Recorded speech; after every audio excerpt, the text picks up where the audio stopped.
Hey everyone, welcome to the library. It's Tabletop Tuesday, and this week we have an exciting new Magic the Gathering set to go over.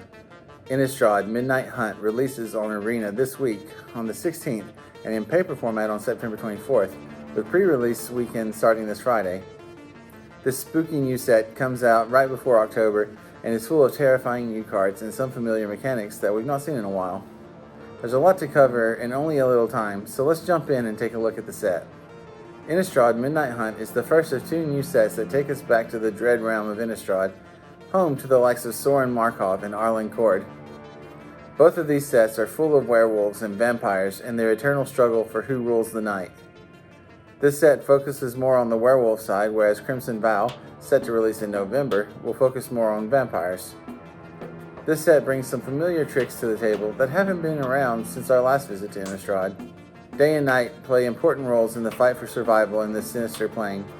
During the day, humanity is safe, preparing for the upcoming Harvest Festival. But as night falls and the packs stir, only the light of the Cathars and their angels can stave off the hordes of monsters preying on their flock. Several cards in the set play off of a day-night cycle mechanic that changes based on certain rules laid out on the cards. Take the set's featured Planeswalker for example.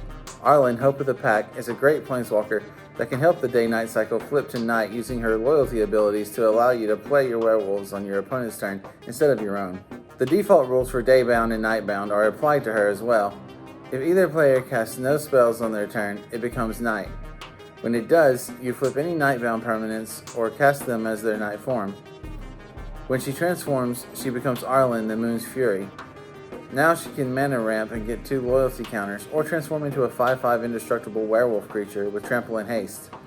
She's a great example of the transformative power of day and night in this set, but werewolves aren't the only ones with abilities that change with the cycle. Sunstreak Phoenix sets the cycle to day if it has not yet been set, then it can be brought back to the battlefield tapped if it is in the graveyard when day turns to night, or vice versa. Celestes Sanctifier is another example of a card that benefits from a day-night shift. For this one, you get to look at the top 2 cards and put one of them in your graveyard when the cycle shifts.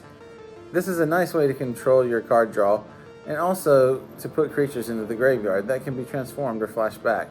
I mentioned transforming cards from the graveyard. This is thanks to the Disturb mechanic. Cards with a Disturb mechanic can be cast from the graveyard for its Disturb cost transformed. These transformed creatures are exiled if they're put back into the graveyard. Other cards take advantage of the transforming mechanic of Innistrad in other ways, like Poppet Stitcher, who creates 2/2 zombie tokens with the new Decayed mechanic, and can be transformed into Poppet Factory after you control 3 or more tokens. In addition to the new mechanics, Midnight Hunt is bringing some great tribal support, particularly for humans and zombies. Cards like Catilda, Dawnheart Prime, and Sigarda Champion of Light bring major support in the form of mana ramp and buffs, as well as creature spawns. For zombies, cards like Ghoulish Procession, which spawns a 2/2 decayed zombie when non-token creatures die, combos with cards like Eaten Alive, which lets you exile target creature or planeswalker for 1 mana and a sacrifice creature. If you sacrifice a non-token zombie, you get Ghoulish Procession's token, otherwise you can just use one of those tokens to fuel it or pay more mana. Also, Champion of the Parish gets a +1/+1 counter every time a zombie enters the battlefield, whether it's a token or not, and at 1 mana in a deck designed to move zombies around from the graveyard to the battlefield, he should get big fast. This is just a quick overview of this massive set, and I'm sure there are many archetypes and great cards I overlooked, but you can check out the entire set list on the Magic the Gathering website's set archives. Good luck with your pulls when the set comes to Arena and pre-release this weekend. Thanks for watching everyone, good gaming, and we'll see you next time.